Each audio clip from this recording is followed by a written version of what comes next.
click the go live button. Is it time yet? No, it's a little bit early. Haha! Welcome. And Yes. We are apparently live. I'm gonna mute that. Hello, everybody. Whilst we're getting everybody to come in, I've got to share this with the wider world.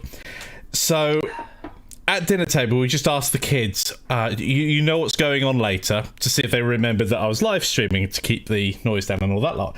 And all of them, almost in unison, answered, "We're going to go to our rooms and pretend we don't exist." I was like, kind of works, but that sounds a bit hard. Yeah. I went, yep, that's fine with me, that works. Oh, okay. So, in case any of you ever want to work with Michael in the future, do not mention Cotton Eye Joe just before he starts streaming, because he will make you collapse. Hi, Azrael. How are you doing today? How is everybody? I'm assuming you can hear us okay. Am I loud enough, Michael? I am, yes. My microphone? Apart from I'm not on the right scene, I'm just streaming me at the moment. Hey everybody, Jan's not really here. It's just me. I'm glad I had the spotlight for that. Okay, before the giggles slip in, we need to go to this option. I'm surprised no one said, Mike, it's just you. Just me. I need to switch over to that one, and then we can see Jan as well. Yes, unfortunately, I can see Jan as well. Oh yeah, I remember this. I shall sort that out with one click. You ready? I mean, it's a good sales pitch. All of the Jans. Oh dear. I'll pull that out of the way. Right. Oh, you're so professional. I know, I've been playing with... Azrael says, doing well, thanks. How did the insanity of these Canopy games go today? Well... Here we go. I can see 10,000 Jans. And I can see 10,000 more. Is that how the song goes? To give some context, Mikey, can you fix this? Because I can't look at this. Yeah, just turn your head away from the screen at the moment. Okay. I'm just looking for the video capture. To give some context, I spent all of Friday and a lot of yesterday coding.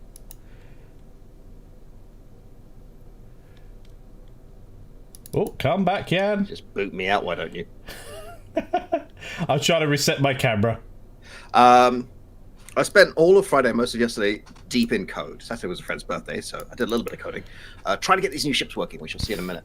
Which means I am brain fried. Like, my mind does not work. I don't know what Mikey's been doing, but Mikey is brain fried. So there's going to be a lot of giggles, but we do have a lot of stuff to show. Mikey, I can't see you. That's absolutely fine for the moment. We will go with that, and I will show off the ships in a moment. Yep.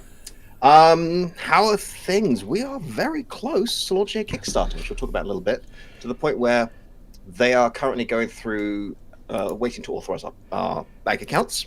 Yep. And Mikey's done great work in getting the preliminaries up for a wibbly wobbly for a Kickstarter page. We go through, get some more copy in, make some videos, and get things excited. Very excited, a little nervous. Very excited.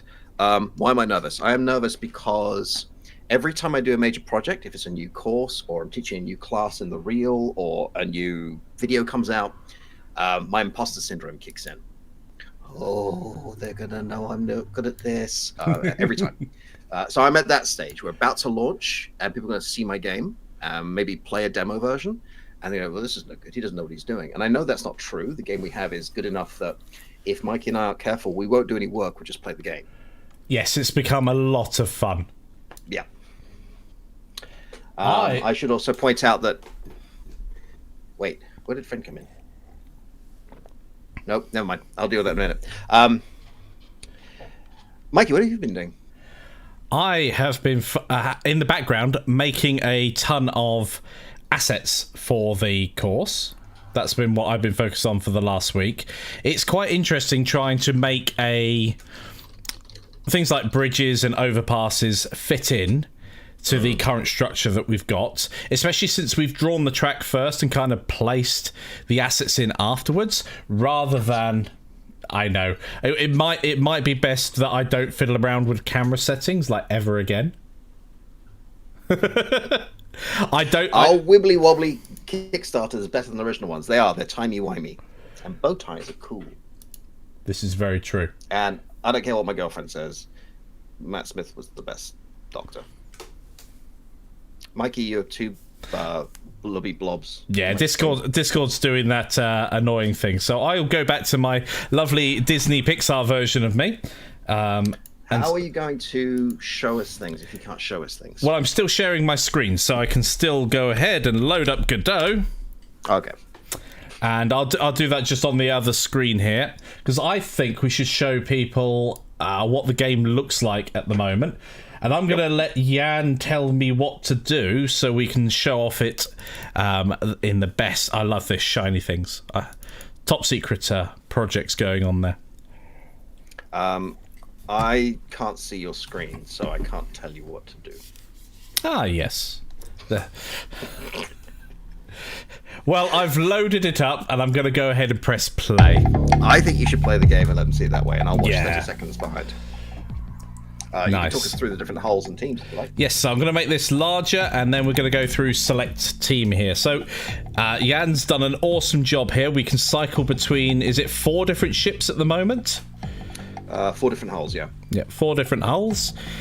And it's amazing how much difference it makes when trying to play the game. They all feel different. But they're not. And that's interesting. That's something I want to talk about there in a moment, but I'll let Mikey do some talking and flying first. Yeah, I like this ship, so I'm going to begin the race. The game will definitely contain bridges. It might contain some burrets, but the problem is the more burrets you have, the more concentrated awesome you have, the more likely you are that the explosions will cascade out. So we'll have to limit the amount of burrets per game. Plus, I know from my holidays that too many burrets gets really toxic very quickly. Okay, so I'm going to move the cursor out of the screen this week. And we have turned off particle effects so we can see the ships much better. We're going to, we're going to be redoing the particle effects to look different. So for now, we just disable them to improve the broadcast. Oh, I'm brilliant at racing. I've just crashed on the first corner. It does that a lot. Oh yes. So the ships, it's amazing. I think this one feels probably I've been shoved off. Probably the most floaty of all the ships. It feels the most smooth and refined. And of course, the funny thing is, that's got nothing to do with how the ships are configured, because they're all underneath the same ship. We're going for more of a Rocket League look at things. So the cosmetics and how the ship looks, they don't actually impact the gameplay. Handling, the same mass, the same power, the same collision. They're identical. They just have a different look. But they feel very different. And to demonstrate that, Mikey should change ships in a moment. Yes. I want a boost. Oh no, I passed under it. Okay. Oof. Oh, wow. Oh, is it leave me alone. Like Eggleston better? It is. Oh no, I've been destroyed. Okay. Someone says they like Eggleston better and Mikey dies. You see what happens? So let's relaunch this time and let's just begin race because I'm a numpty. I misclicked. This is true. I am a numpty. I mean, you could just go to the Godot thing and press stop. Right, let's go ahead. Select team. Let's try a different hull. Now this one here is it feels incredibly nimble. I'm going to go for the organic type ship, and I'm going to give it... I prefer the organic... I found this interesting. I was showing the little video I posted on Facebook the other day where I got this selection system working, and I found that everyone I showed it to had a different favorite ship. Which is weird, because to me the organic is clearly the coolest ship. But... depends who you talk to. Yeah, and that's great. If people are already picking favourites, and there's no functional difference between any of these ships. None whatsoever. But this one feels awesome to fly. It feels very predatory.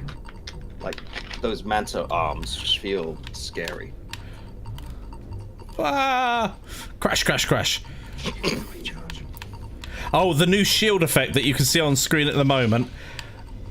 well done. It was a happy accident, wasn't it? It was. So I was about to upload all the changes I made to GitHub, all 8 gig. I thought maybe I can lower some of the size of these files. So I started removing the original prototype ship and all of the meshes and textures.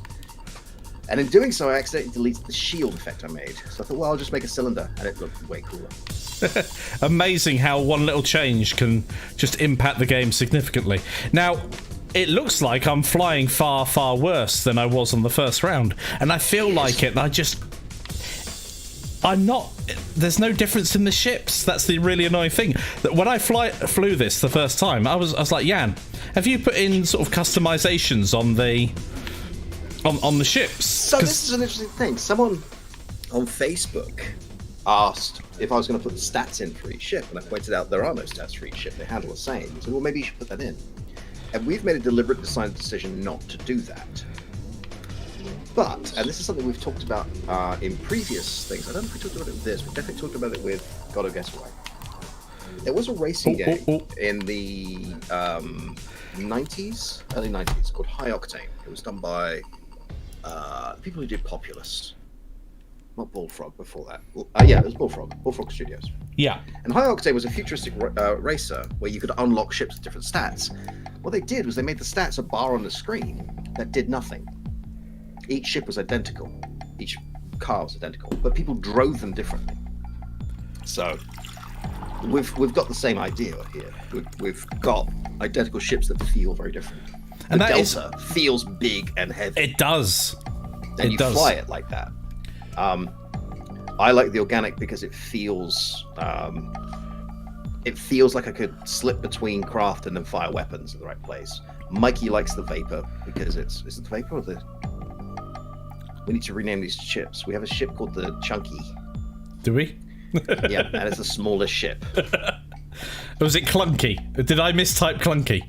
It's one of those two. I think we need a better name. I'm going to bring back the thing here and play my favourite ship. So I'm going to select team and switch it over to this one here. I can talk about how we made teams as well when I'm sharing my screen. But... Yeah. So I'm going to begin race and just go around this. And I don't know whether it looks different when I'm playing it. It certainly feels a lot different. This ship feels... Well, it is one of the smallest ships physically, but all the collision and everything else is not. It's the same for every ship. It feels more nimble. That's the weird thing. Yeah. It turns the same amount. Like, nothing about it is different, except for the mesh. This skin reminds me of Roger Ramjet. See, I don't know what it is. It's just phenomenal. Whereas I think this ship feels like it's made of tinfoil. I like the clunkiness of this one. I really do.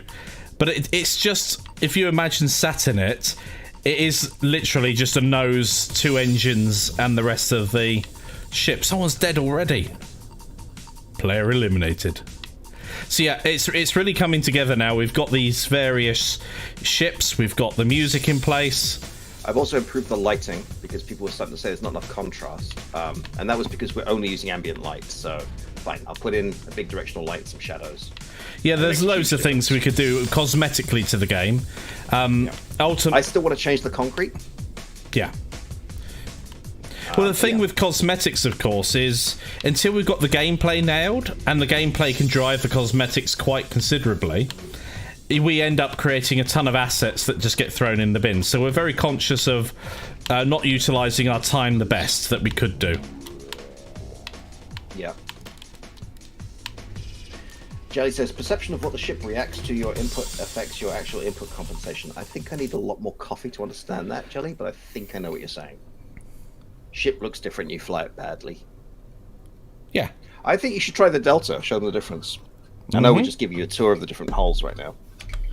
I'll launch Godot back up. No, that's wrong. I've just poured coffee in my water. That's... Diluted coffee, anybody? Shiny things, ships, testing grounds, testing meshes. Right, relaunching now. I've got to put the new Delta in, so the original mock-up that we had for a ship was this one. And... oh, which one should we go for? I'm going to go for Worm. I mean, Worm is badass.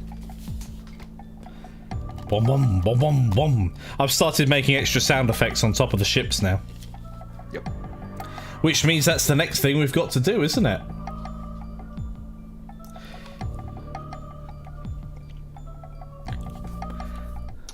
Yeah, I mean, right now we're using proprietary sound asset for the engine. Yeah. It's going to have to change. That's going to take some time just playing with the VST, and I think you're actually better suited to that than I am. Oh, I was thinking earlier that we also probably need a difference in... at the moment, we've just got one single volume control, haven't we? Yes, I have the capability to put music in. I just haven't... I shouldn't have boosted there. I also need to put in an options menu on the front screen. We have the space for it. I just haven't put it in yet. Yeah. I mean, these things are all additive. Yeah, it does. It feels like you can bully your way through the field. Oh, I've just been struck from behind. Not saying it. You were thinking it. Nope. Nope, nope, nope. Yes, oh, nice little bit of flying there in between them. So yeah, it's amazing how they feel different, and under the hood, they're really not different at all. Yep. Mine. Mine.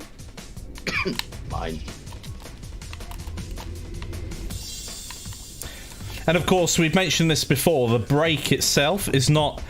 it's not like reverse thrust. It is...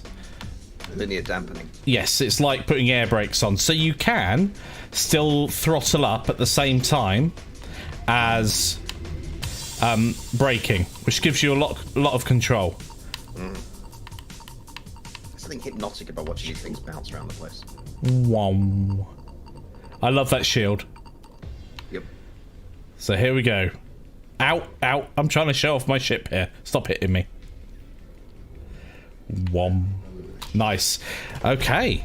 So I'm going to close the game down now. Oh, I'm going to stop looking at the YouTube channel. There we go. Jan is full screen again. I'll stay little at the moment. It's little Mikey. So yeah, we have quite a lot going on now. What do we want to talk about? Do we want to talk about how the hulls and paint schemes work? Do we want to talk about where we're at the Kickstarter? Do we want to talk about future plans for the game? What do you guys want to hear about right now? I'm gonna wait a few seconds for people to catch up. That's fine. I'll air my thoughts so far. I mean, and I'll play with this dragon. Okay, you do that. Let me just put me full screen again. Oh, I could do that, couldn't I? I think I can do that anyway. If I don't know. Anyway, yeah. So I've been thinking about the game, and it's weird because we got to hold ourselves back a little bit in terms of how far we push it. Really, how awesome Jan is. Fair points. Fair points.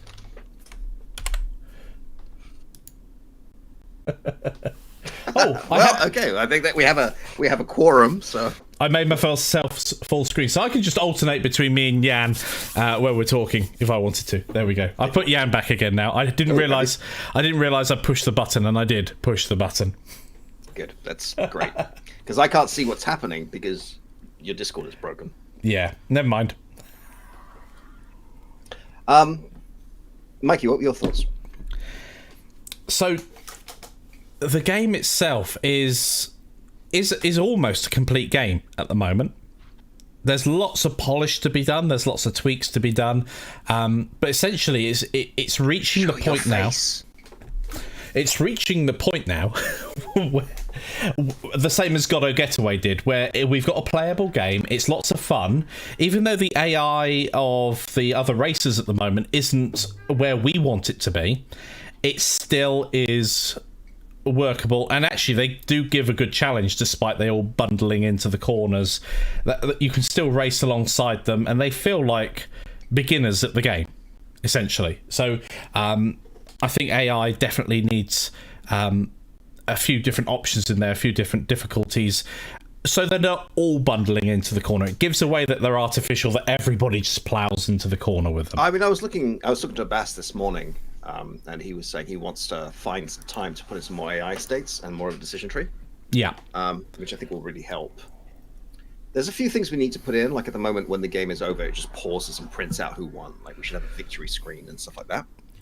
I do. Yes, quality of life, isn't it? We're looking more at quality of life settings rather than actual gameplay mechanics or. Well, there's a couple of gameplay things I still want to put in, although I don't think they're necessary for the start of a Kickstarter. They should be done by the end of it. But they're things like the ability to unlock hulls and paints. Right now, you just have access to everything. I want to make it so that if you do well enough in a race, first, second, or third place, you'll get a certain amount of points. You can use them either to unlock something or you just get a random reward that you haven't got yet. So you'll start with a ship. Like say everyone starts with, I don't know, the Delta, because no one likes to fly the Delta. Maybe not the Delta. We start with a random one. Who knows? We start with a ship, and you can start unlocking teams. You can start unlocking ships for it. I want to put in a few more weapons. At the moment, we have nothing that fires in front, which means if you have a strong enough lead, you stay there, unless you mess up badly enough, or someone drops a bunch of mines and you lap them. Yeah. There's also a bug that I need to fix. But yeah. Yeah, it's one of those things when you add features in, you're always going to get a couple of bugs in.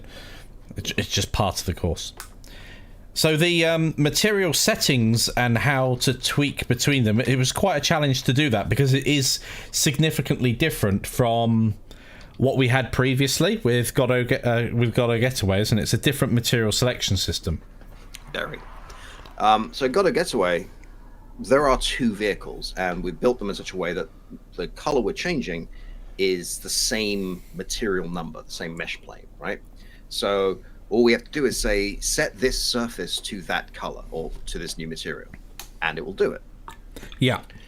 Now we have a new problem. We have multiple meshes and multiple paints, and each mesh will take different textures on every surface. So we don't just have one material that we can apply to the entire ship. We have the cockpit, the canopy, the hull, the underside, the metal detailing, all of these things, plus the engine. So we need a system where we can do that. Now, it is, of course, possible to... I'll put myself full screen. It's, of course, possible to create one material per ship.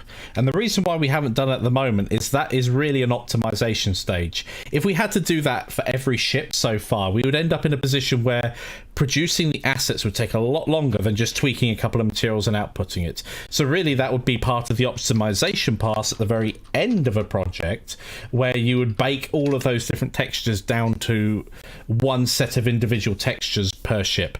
And that would reduce things like draw calls on the game itself, because obviously at the moment, if each ship has 6 textures on it, or 6 different textures, there's going to be draw calls for all of those, plus the different materials and everything else. They all start to build up, and that's unoptimal. But when you're in the prototyping stage, it's unoptimal to have optimized assets because it slows you down. There's also the fact that I'm using Substance Painter to make these skins, which means I can make really cool textures. But Substance Painter is non-destructive, which is great. It does also mean that when you create the material, that texture is just that texture. You can't smush them all together. Right? It doesn't know how to do that. If I was doing it in something like Blender, I probably could. I could say, okay, this is one texture. Just apply this bit to this UV island and this bit to this UV island, and it's good to go. Here I have to make multiple materials with each with their own texture settings. I can't reuse the asset. Oh, what do you mean, Mikey, that popping is starting on the mic? Do you mean microphone there, Jelly? I don't know, Mikey. You sit there going... I am not. Would you like to? I will just. I will monitor the audio. Do you want to show them? You were mentioning earlier the code stuff, and I'll just monitor the audio my end. Wait. I'm sharing the wrong thing. I won't be able to hear you whilst I'm doing this. Just to let you know. Excuse me. Okay. So here is Magracer, and what I'm going to do is I'm going to open. Let's start with the player. So player is under vehicles. Boop. And I'm going to go to hovercar PC. And as you can see, hovercar PC no longer has any kind of mesh. We have an engine, which actually shouldn't be there. Why is there an engine there? That's an interesting bug. Anyway, we have an engine, we have a bunch of cameras, we have a collision shape. What's going to happen is when we launch this script, we make a hull. And make hull is a brand new function, and it's going to say, okay, go get all of the available hulls that are in this folder. Get the one that we've saved. So look up in save data, the entry to hull, and find out what that is. Add that as a child, then paint it. I'm going to paint it by getting all the available paints for that hull, finding out which one we've been using, and reusing it. So that means every time you launch the game, assuming you haven't changed the contents of either folder, you'll get the same result each time. The NPCs are doing something similar, but what they're doing is they're randomizing it. So they'll pick a random hull from all the ones available, and then when they paint it, they're going to say, okay, go get the paints that are available for that hull, make an array of all of them, pick one randomly and apply it. So we're going to pick a random hull, we're going to put random paint in. So what am I talking about when I talk about paint schemes? So for that, I'm going to go into Hull, which is a place I've not been to in a long time. It was a dismal place last time I was in Hull. I understand it's a lot nicer now. Oh yes, it's mirrors, yeah. Hello, Darren. Let's see. I'm going to open the main hull. So here is the main hull, and a hull is a special class. It's a class that is in the group hulls because we need to do that for team selection, and it has the following things: a paint path, and then a bunch of integers for each of the possible materials. So if I open one of these actual hulls, let's say I'm going to open Mikey's favorite, which I think is the Vapor. Is this the one you like, Mikey? I do indeed like that quite a bit. Okay, so here's the Paladin. I open up Paladin, and you can see here's the paint path. Here's where all of the paints are. I can hear myself, Michael. Help. Thank you. So I go into this, and here are the various paints. And I can open one of them. So let's say I'm going to open HSC, and that's just a script, a node rather, that just has these materials in. And that's all that's happening here. We have a script here that just holds the export variables. All of that is empty. We don't need any of that. So the hull comes in, and it's going to say, okay, you're going to get told I'm retexturing to this team. So when we say, let's say we're doing team selection, we're generating, we'll say, I need you to paint yourself with this. First thing it's going to do is going to get rid of the old paint if it's there. Then it's going to get this team and load it in. And then it's going to apply all the textures. So what that means is we can create these paints by, come back. There we go. By making materials and putting them in the right place. And the hulls, if I open the hull for Vapor, which is over here. There we go. Each of these integers is which material we're looking at. Okay, so if I have the Canopy, it knows that that is going to be using that material. If we're looking at the hull, it's going to be this one. So whatever is marked as hull, in this case, this material, will get applied. So we make a whole bunch of materials, and we just make this paint thing, and it will just work. The slow part of this process is actually importing the textures, because Godot wants to detect, is this a normal map? Does it have stereoscopic stuff, and all the rest of it. So that's what we're doing. And I've been having a lot of fun making these textures. My particular favorite right now is, I'm going to have to switch how I share here. Change windows. La, la, la, la, la. Boop. I actually have lots of favorites, but... There we go. It is up to date here now. Oh, it's nice and large and full screen as well. Nice. Yep. So I like the organic, but I'm going to do one where I can actually see the textures better. So let's go with... we'll go with the Delta. I'm a big fan of Verm. We also have Archangel, which is a little hard to see, but I quite like it. We have Grendel. I got a bit bored of Beowulf. I thought I'd go Team Bad Guy for a bit. We have HSC, which is gold and black, which looks very dramatic, depending on how you've got it. We've got Paladin. And that's all the ones we have so far. So I can keep adding more and more of these. Which did lead to an interesting question. Turn the game audio down when you can, Jan. It's doing the thing over Discord where it goes really crackly. I was actually just going to go back to my face anyway. Okay, brilliant. This led to an interesting problem, right? I'm making more and more of these things, and each texture for each material has a bunch of textures in it. So it has an albedo, it has a roughness, it has a metallic, it has a normal. Some of them don't have all of them. But each of those textures is very detailed, so they get bigger and bigger and bigger. And it might be that you guys don't want to download 8 gig worth of files, which is what we're at right now. So my plan is when we make this up, when we get to the bit where you start creating the ships and the teams and learning how to do that, you can download the texture packs you want. If you want all of them, grab all of them. If you want 2, just to see how it works, grab 2 to see how it works. In theory, this means if we get a repository, other people can open up Substance Painter or whatever it is, make those materials and just upload them as paint schemes. People just download them. So that's what I'm hoping. Vorlon. I never watched Babylon 5. It was never one of my... And I don't know why I didn't jive with it at all. The first season was slow. After that was very good. I like the organic a lot. We actually have plans for how to make these ships look cooler. Mikey, would you like to talk to us about putting bones in the ships? I can do. So we've got... I'll go across to me again. Hello, me. So hopefully you can all see me now. Whilst I'm just chatting away here, I'm going to open up Blender as well in the background, and... One of the things that we haven't done yet, but we want to put in animations onto the actual ships themselves. And there are a couple of ways in which we could do that. We could, I could just put bones in and link them to certain vertex groups within Blender itself. And that would be a great start. But we've been discussing backwards and forwards what would be a great way of handling the actual animations themselves. So what we will end up doing, and I think, yes, it is clunky rather than clunky. There we go. So I'll open this up. I will bring across the screen again so that you guys can see what I'm looking at as well. So we have the clunky ship here, and we have it broken down into certain sections. And what we can do is grab one of these front wings, for instance. So let's just deselect everything. That's not going to move the rivets with it, unfortunately. But we could do animations whereby we're actually moving these wings accordingly.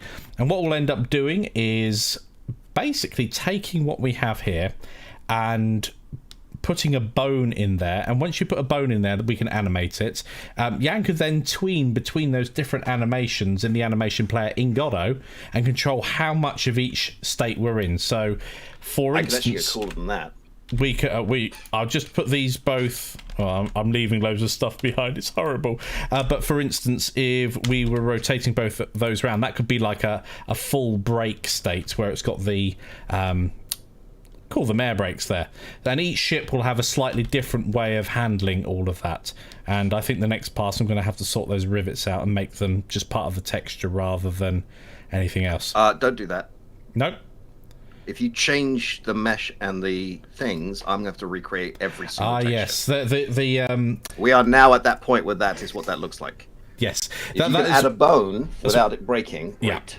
So one of the downsides of not following a certain workflow with texturing is it will break things. So the typical workflow would be to make your model. You don't texture it. You might put some placeholder textures and things like that on it, but you wouldn't actually go through the process of unwrapping or doing anything else like that.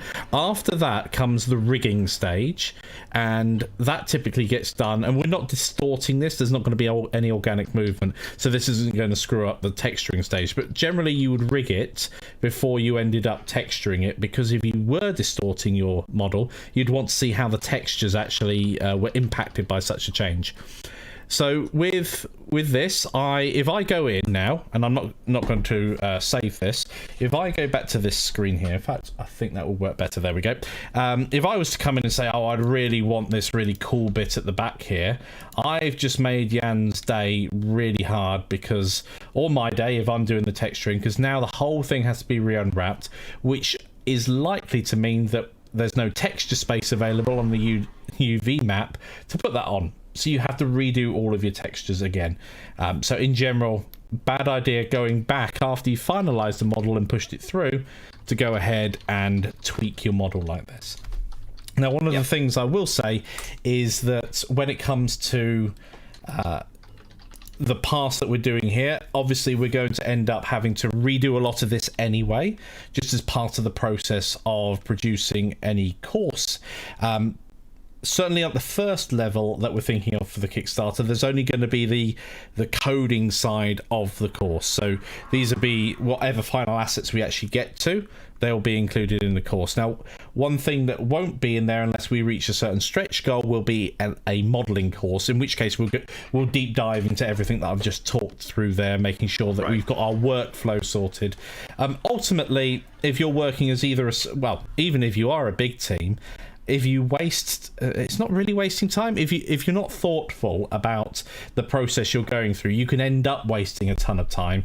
And whether that's someone you've hired, you might hire a 3D artist if you're a coder to work with. If you have to could you just tweak this? It's understanding that just tweak this might mean that the 12 hours it takes to sort out all the texturing and everything for that particular model actually has to be done again. And there's no way around that at that point, unless it was a very minor tweak. And that minor tweaks often can be pushed through, but a major one like, could you just change this? It's going to be a much bigger impact throughout the whole workflow, and it's going to be a long time before it gets to you. That's the other thing. Yep. We wanted to see that type of change. I guess the thing is, I'm doing the majority of the coding. Mikey's made a bunch of assets, and when Baz has time, he's working on things like AI and particles and shaders. What that means is if I want to make a whole bunch of teams, we don't have an art department for that. So that's me. So getting the workflow for how to do that quickly took a day. It was just a day of me just doing it. And in that time, I managed 2 teams.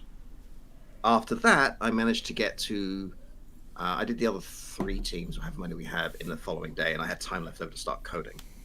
Then it was trying to get the coding and stuff working, and now there's a bunch of bugs I'm fixing, and I want to make more teams, and there's more stuff I want to texture, and I want to make more weapons, but we only have a certain amount of human hours per day. I don't really like saying man hours because I don't understand why it's man hours. Time per person. Yeah. Right? If we had 10 people, it would feel like less time, but actually that's 10 people's work over that time. Yeah. One of the things I'm really excited about if we get this bone system working, and I say I can do cooler than that. I don't have to use tween. I don't need to use animation player. Well, I will use animation player. I don't need my cat to be shaking the desk while she tries to. It does look like a small earthquake. So my cat has very bad ear allergies, and she's shaking her head right now. It's okay, cat. I know, Kaboo. Sorry. I can use an animation tree. Yeah. And what that's going to mean is I have a whole bunch of different animations, and in it I built the logic. So these 2 animations blend together. How much do they blend? Depends what's happening. So if I'm turning left on the organic, we can make those things shift or rotate or whatever we need to do. If we're air braking, they could flare out. And each ship can have a different thing. As long as I call those states the same thing, then whatever control or whatever is happening in the game, even impact could have an effect. We could make them behave in a way that really looks good. Yeah. And that's going to make a huge difference. Right now, they're very, very static. But when they're organic, those 4 things are supposed to be moving in sinuous motions, right? Yeah. They're not solid. They're going to actually ripple. Yeah, it'd be nice. When that starts happening, it's going to be really unsettling. It'd be really nice to see that sort of stuff. And on the organic model with the sweeping out, you could imagine that the faster it goes, the tighter they get into the body. And then, of course, as you come into the corners, they flare out again. So it really would impact the game. The boost, exactly. All those sorts of mini changes to the game. They sound like small things, but they have a huge impact on how it feels to fly the craft. Darren Murphy, am I referring to a finite state machine? Yes, I am talking about making a finite state machine in an animation tree. Because that's what it is, right? An animation tree player, or an animation tree, I forget which one it's called in Godot 3, is essentially a bunch of animation states with some blends, and you can use it to actually be a finite state machine with no animations. Like it's set up in a way that you can do this. But we could have, okay, this is the animation for impact. This is the animation for boost. This is the animation for thrust. This is the animation for brake. So as you're braking, it'll play this animation and blend it with that one, and how much each input is happening is going to impact it. One of the things that I thought would be incredibly cool, and I suppose it's quite viable, is to basically use a shape key on the ships, an entire shape key on it, and wherever your shield level is actually the state of a between two states that the shape key can be in. And if you're close down to 0, your ship starts to look quite mangled and dented and battered. And then when you charge your shield back up again, although that would be hull damage rather than shield, but I think it would look cool either way. And it's something we could try at some point. And that's the thing. These are all things that you can try and see how they impact the game. It may work, it may not. Trying it is the only way to really find out. Yep. And I'd be interested to see as well that if we put in the homing missile idea, we need Bass to create a slightly tweaked AI. We'll need a model for it. I could probably put that together, and then some good textures. But even little things, like you think you don't notice it, but getting the little animations right, getting the textures right, actually has a profound impact on the game. And we really see that when we add in all these different holes. I mean, we knew it anyway when we started adding buildings to the game, and everything felt much faster. The ships haven't changed speed in 3 months, right? That core amazing physics has been the same. Yeah. But the moment we started adding in particle trails, and then we started adding textures to the track, and then we start adding more and more things, suddenly that sense of speed really made sense. Once we settled on an aesthetic, it became a lot more almost aggressive as a feel. Yeah, definitely. And now we're talking about, we start adding in these teams and these holes, and they start developing personality. I want to put up little adverts for each company. We already have an HSC ad just as a test run, but like almost developing a lore for what each company does. And in fact, that might be something the community can help with, just making posters for them. Well, it's not only world design, it's world building. That ultimately we want. It's not. You could just make an arcade game that has some abstract meaning. However, games can often feel a lot deeper if you go ahead and create a world that's reasonable for what it is. And that's why we're using futuristic style buildings. That's why we've got everything else to flow along with there. The effects that we're going for, we're thinking of, instead of particle effects, you'll notice we've removed those if you've been following along. We're thinking of more of a ribbon coming out the back. If you think Homeworld would be a good approximation to that, where if you played Homeworld, as your ships fly about, they end up with a ribbon, a straight plane being emitted from them that will follow them around the corner and slowly alpha out as it goes back. And we think that's going to make quite a dramatic difference to how the game feels and plays, because it is important to see those trails. It helps you if you're coming up to a corner as well. It's that extra affordance in the game that helps you catch up. If you're in the lead, you don't have any of that affordance. So all of these things do make game, all the artistic decisions can also make gameplay impacts, quite big ones as well. Definitely. And there's a lot we can do with it. And I think there's something about adding this level of personality that allows the player just to fall into it like that, right? Just to feel that this is part of a world. For a while, we had little stands up with people cheering, and that felt kind of fun. At the moment, this feels a lot more... you feel like you have to ram the ships out of the way, right? And you can see it when Mikey's playing. He's not now deliberately trying to get them to move out of the way and flow. He's trying to push through it, depending on what ship he's in. Putting textures on the mines, having the mines bop up and down very slightly, which we don't need to do, but they look better that way. All of these little details, they turn out not to be just cool little aesthetics. They actually have a massive impact on how people play. So we've got another question there from Darren. He's playing catch up here. So, is your Kickstarter for a course and a game? Kind of. It is a very good question. So, in essence, it's going to be a Godot course, is what we're aiming for here. And there are some stretch goals that we've been thinking about, and we'll be guided by people who are backing the Kickstarter as well as to what they want from it.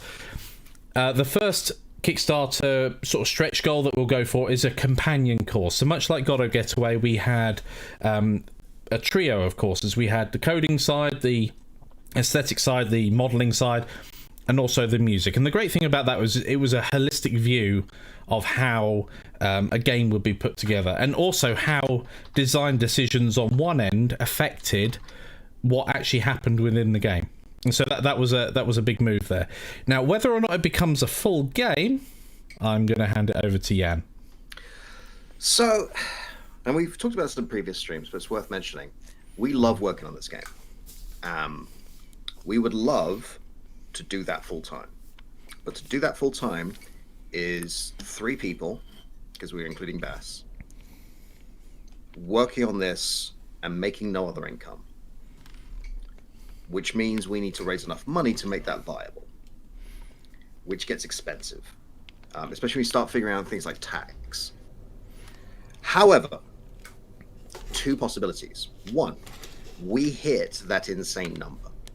It sounds insane, and we're keeping it internal because it sounds greedy. It's actually priced. We've priced ourselves right at the lower spectrum of what 3 people making no income, buying assets, getting the rights to professional music. Like, I would love to get, I don't know, the cover, the metal cover of "Turn Down for What" by Frog. Oh, The Prodigy!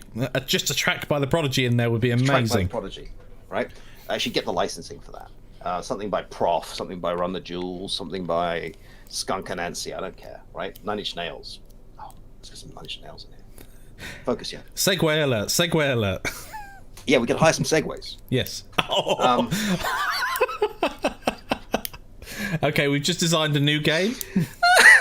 Back on track.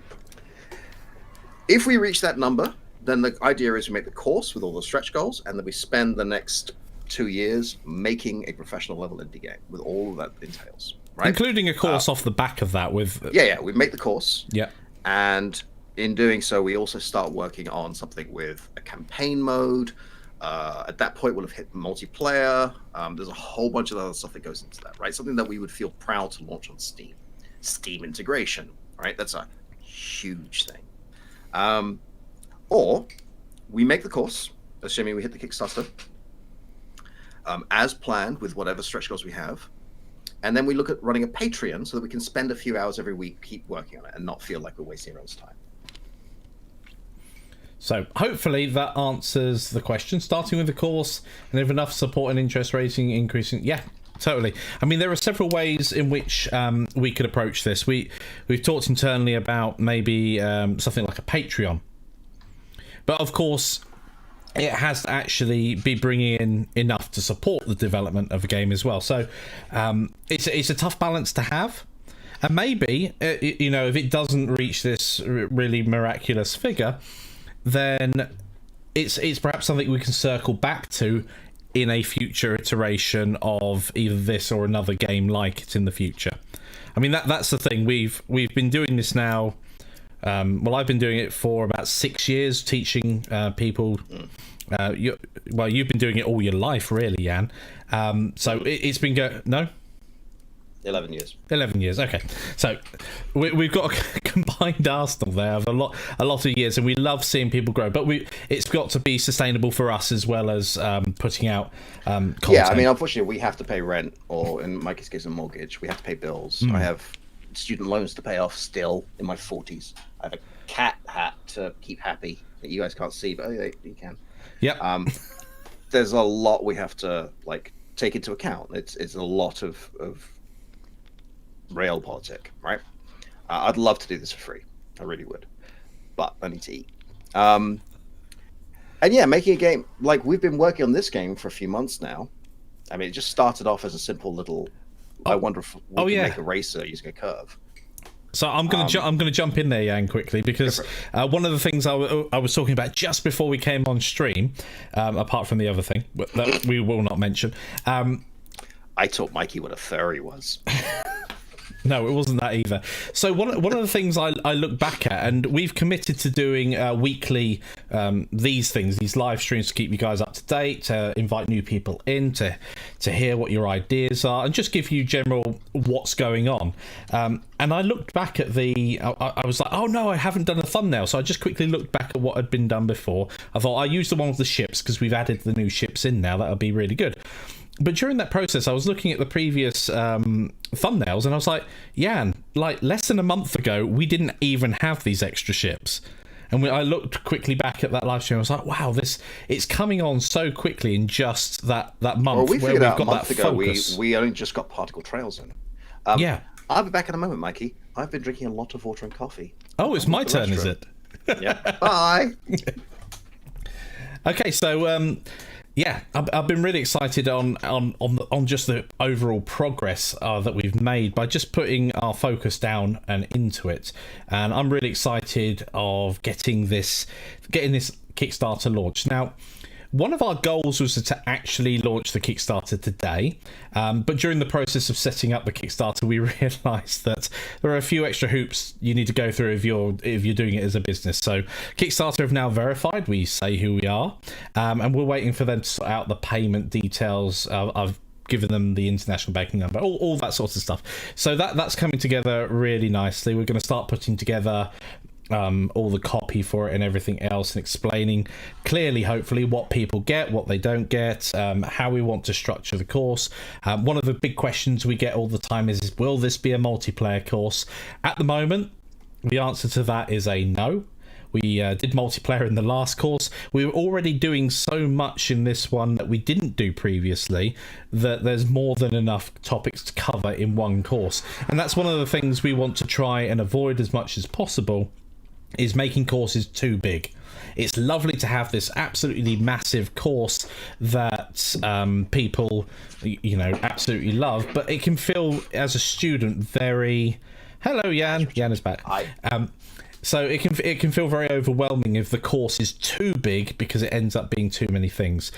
So one of the things that we've been thinking about is that if we get to certain Kickstarter milestones, this is why we'd branch out into an extra course covering, let's say, covering asset creation, maybe one covering Substance Painter, so that you can design things in the same way. There are all sorts of things that can come off of the back of this, but that will just come as we grow the course, and obviously from your guidance as well when you're back in the course. Yep. I missed a bunch of things. Yeah, I was just...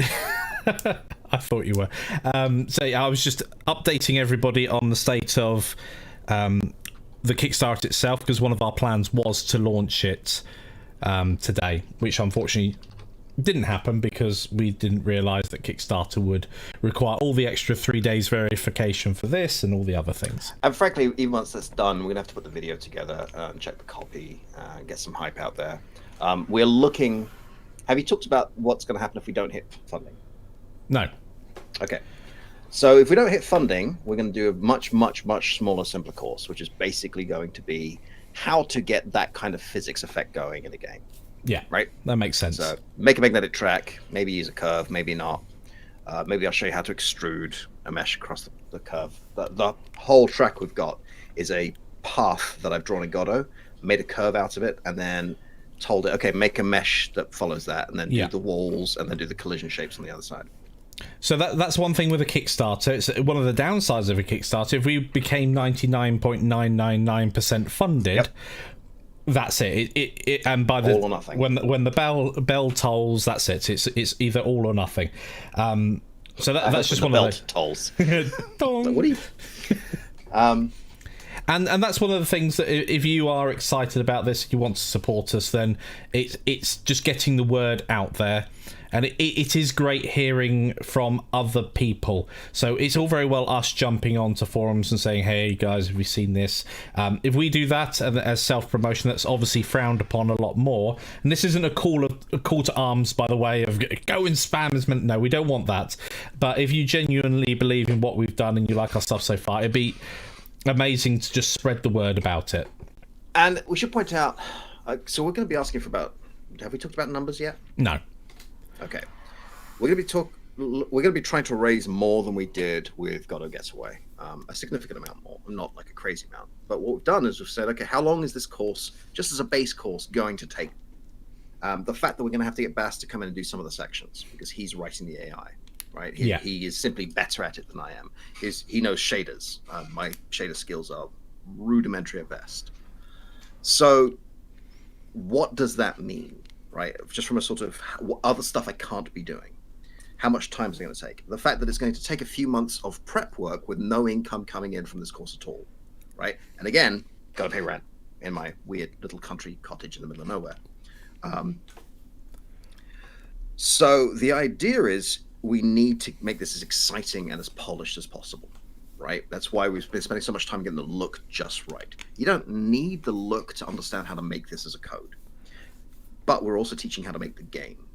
I'm planning on having a whole section on just level design, on making this course, the things that make this course work. Yeah. Because before we got those assets in place, there was very little way for people to understand where they were. There was an overpass, but the track was just a loop, or just a thing you followed.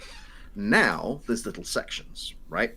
There's the bit where you turn around the chevron, and then there's this weapon things here, and up there's an overpass. You come under it, and then there's these big wooden blocks with a poster for HSC. You can learn the track now. That's the thing. Beforehand, it was just this blah, but now it's a tight track. It's got its recognizable spaces.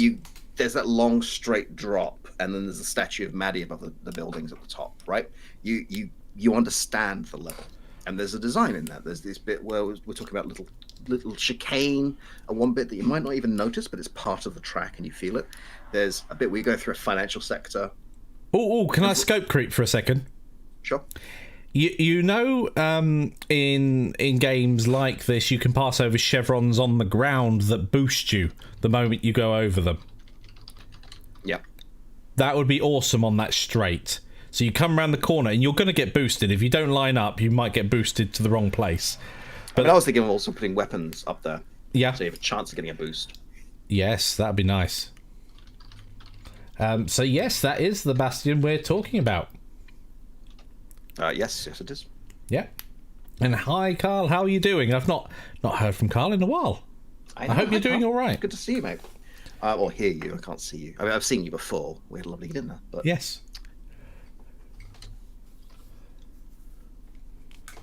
So awesome. So yeah, part of the reason I'm nervous, I think we have a very good project. I think with the way our community's grown, with the way the project's looking, with the fact that Godot has a reputation that it can't do 3D, despite the fact that it quite clearly can. I mean, we now have a load time that makes it up there with decent indie games. Right? I want to say to people, Godot can't do 3D, and then you just kind of slap this down. Oh yes, it can. Right. With the fact that Bastion is getting involved and there's people all going to want to support him, I am pretty confident we can do it. Yeah. I'm also aware that there's a global pandemic on, and we haven't yet been able to predict what the good months and bad months are because no one knows what's happening. So what we're trying to do is find ways to make it easy for people who can give more money to want to give more money. This is a problem you often get if you don't want to be cheap, and by cheap I mean unethical, and say just keep giving us money and we'll add more things to the game. Board games are really bad for this. We'll keep adding minis that we don't need.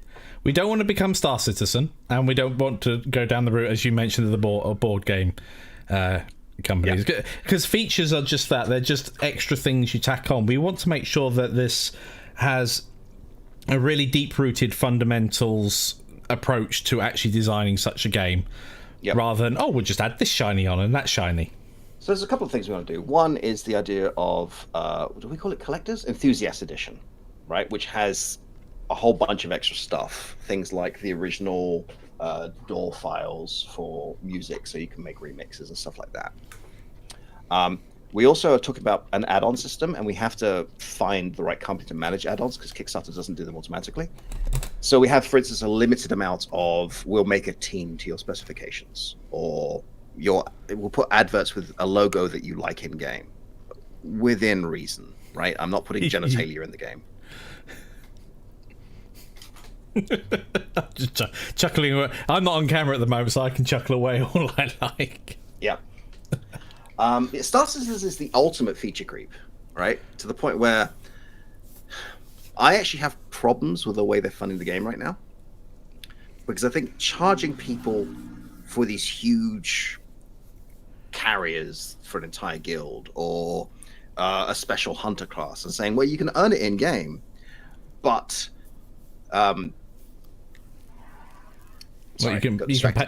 you can pay money up front, can't you? And some of the packs, you pay money up front, and you have a day one advantage. Yeah, and that doesn't feel good to me. And a lot of other people don't have a problem with it, and fine, they should get that game. But I've actually gotten to the point where it's like, if I'm going to play a space game, it's probably going to be Elite Dangerous, which is a game I own and love. And if I hadn't broken my HOTS joystick, I would probably still be playing. feature creep is a thing, especially when you're doing crowdfunding, right? We could just keep doing it. So the trick is to find ethical things that we are bad enough at doing feature creep and scope creep ourselves. The number of times Jan and I are sat in discussions and you come up with a cool idea, just like the chevrons on the ground. I'm surprised that didn't get an eyebrow being raised when I was mentioning that. But it's so easy to get carried away with these things, and being down to ground, yeah, that'll do. Sure. About Grounded. it. Being grounded about it is, and having some scope of the realities of creating not only the course but a potential game from this as well is really, really important. Yeah.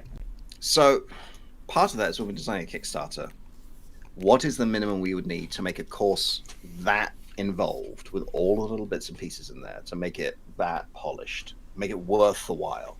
What's the price per unit? How many do we need to sell? And that's the tricky bit, right? With all of those, we want to talk about ways to make it easy for people who have the disposable income and want to support us to be able to do it. Because it turns out maybe you want to spend extra money, but you just don't have it, or there's nothing to spend it on. So yeah, I mean, we're talking about things like maybe merchandising, but that leads to a whole other thing. I mean, there are companies that will have it for you. Do we do Canopy Games t-shirts or mouse mats? I mean, I really want to do the rubber toucan, but Yes, the rubber duck when you're coding, a rubber toucan instead, and dragon. They bring up a good point. There's a little mini discussion going on there about basically pay to win, and I don't agree with that. That's a model that kind of appeared. I think it came from sort of like more of the mobile scene than the sort of the PC scene, but I don't mind not loot boxes, sorry. I don't mind cosmetic stuff. So I very rarely will pay extra in a game. Those who know me know I'm a Scrooge when it comes to that. But Rocket League was one of these examples where I bought the DeLorean, and I play much better playing with the DeLorean, and I don't know why. I can't explain it. It just, I feel better flying that or using that particular car. So that was something I was more than willing to pay a little extra for. And from my perspective, that wasn't something that came with the base game. That's something that an artist has had to sit down and craft and make. Mm-hmm. So I don't like this way that some people remove features and you can pay to unlock them. That to me is a bit underhanded in its way. That's just the way that I see it. But if there is genuine new assets, new creation, new storyline, new maps, things that people have had to handcraft, then by all means, that's the sort of thing that makes sense to me to be able to purchase if you want them, that don't add any impact to actual gameplay.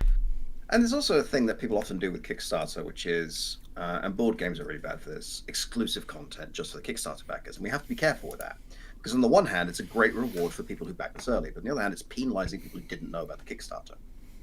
So we could, for example, say we'll make an extra couple of ship hulls with the teams for them. Like, that's a decent amount of work. And if you spend this amount, you get that. Yeah. But that might not feel good for everyone else. So we have to be a little bit careful with that. On the other hand, there's also, Mikey was looking at, like, if I extend this and make the ship look cooler, like I'm going to move the rivets and make it part of that texture. And if he does that, that ship is unusable for me. So effectively, that hull is now at feature lock. So if Mikey wants to make more hulls, that's stuff we can add in later. Yeah. Like that's when a cosmetic DLC makes sense. Definitely. I would actually, a plushie, a toucan plushie would be awesome. Is that what they're called? Really soft cuddlies. Uh-oh, where's he off to? I don't know what you mean. Yeah, one of those. Yep. I got this as a reward for not coming to my baby sister's wedding dressed as a toucan. That's fine. Yep. Caboodle is a beanie baby. She's struggling with her ear and her arthritis right now, so she's just curled up in front of the computer. So I think this so is. Yeah, I mean, part of it is we can make a whole bunch of extra content, and often with DLC, we get close to launch, and the art team has nothing to do. That's when they'll start making cosmetic stuff. Right? Yeah, stuff that they didn't have time to make before. They're doing nothing else. You may as well have them make that. So yeah, we'll have to see. Like, we have the potential for add-ons. I don't know if we want to do exclusive content or not. So Terence has got a great question. This would be a Godot 3.0 tutorial. We were thinking about 4, Terence. The problem is we have no idea when 4 is coming out at all. I know there was rumours that it would be here around this time, but obviously the world happened, 2020 happened, and that's delayed development on lots of things. The devs don't know when it's coming. Yeah, it's still on nightly change alpha. I mean, by all means, and I this is not a promise. This is more of a gut feeling. Is that if we were to be in a position where the Kickstarter funds successfully and it's funded really well, and then we get a launch date from the Godot developers saying it's going to be out in 6 weeks' time, and with the backers' permission, we start looking at it with being Godot 4. But because we don't know when that's coming out, then it would obviously be Godot 3.2. There's some amazing stuff coming in Godot 4, especially visual changes, especially the lighting changes. Yeah, we are hyper aware, of course, that when there's a new version of something coming out, it's a pain in the backside trying to manage something like a course like this. Or even if you were developing a game yourself, you may be thinking about holding back at the moment. Now, I don't know what challenges will be presented with porting something from 3.2 over to 4. It may be very straightforward. It may be a complete rewrite. It does depend on what they change on the API level. It won't be trivial, because, a lot of the nodes are changing names and functionalities and stuff. And it does point out, at the moment, the difference between daily builds are a read mare. And I would actually say that if you try and make it, then you're going to end up with a Driftdoor game. It's going to be a real problem. That's as good as my Scots get. Sorry, that's what I've got so far. When I move to Scotland, I'll get better. I promise. There are 3D optimizations coming in 4. There's a lot of cool stuff coming in 4. The conversation comes when 4 comes out. How much progress have we made on this? Right? Is it worth going back and changing? Yeah. How much of it will change? And at the moment, there is no way of answering those questions. So it just becomes impossible to commit. Yeah. Yeah. I've been through this myself with Blender going from 2.79 to 2.8.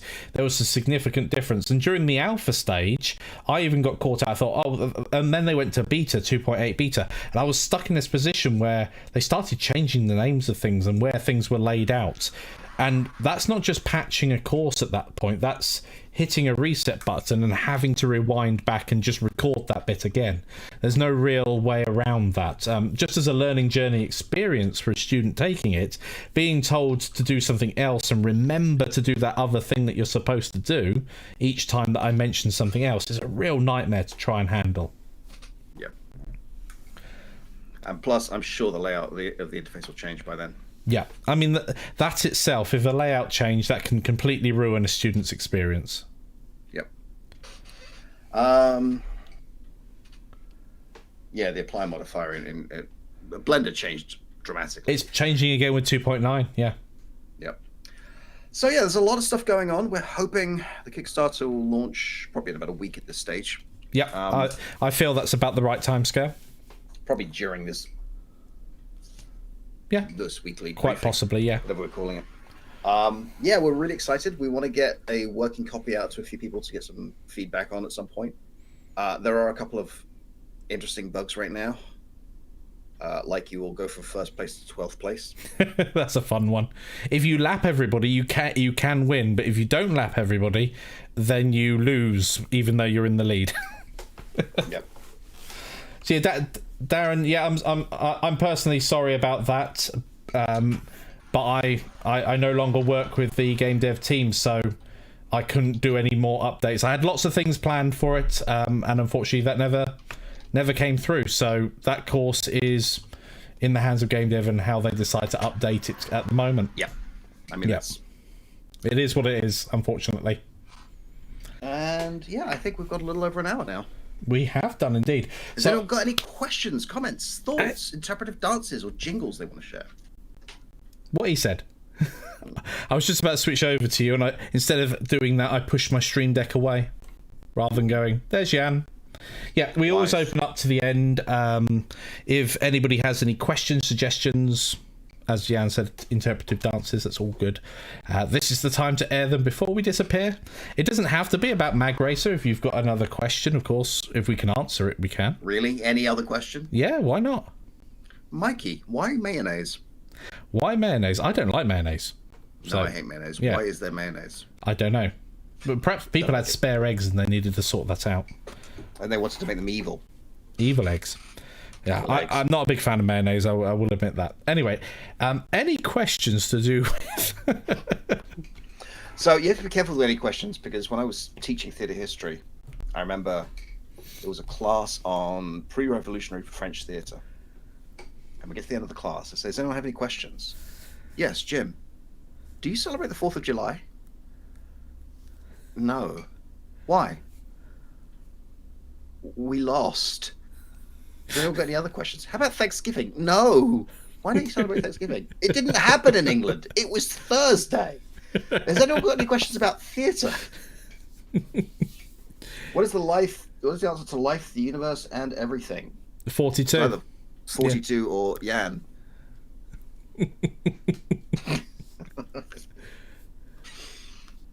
Any things on here? Yeah, I think that's an anticlimactic way to finish. Found in Godot, making a win building Godot when loading resources. A few path tweaks. Yes, there's lots of things you can do with fun things. 6x9 or 42. Lovely. I like it a lot. I think that would be a great time to end the stream. Thank you, everybody, for joining us. I've been me. He's been him. And he's dancing for us. Dance. Way, go Yan. Go Yan. Have a wonderful week, everybody. We shall see you next week. We'll hopefully have a Kickstarter. So get all of the money ready so that we can buy an island. No, so we can get this course ready for you. And yeah. Can we put a giant toucan statue on the island? I mean, thanks everybody for joining us, and we shall see you again real soon. Take care, everybody. Bye.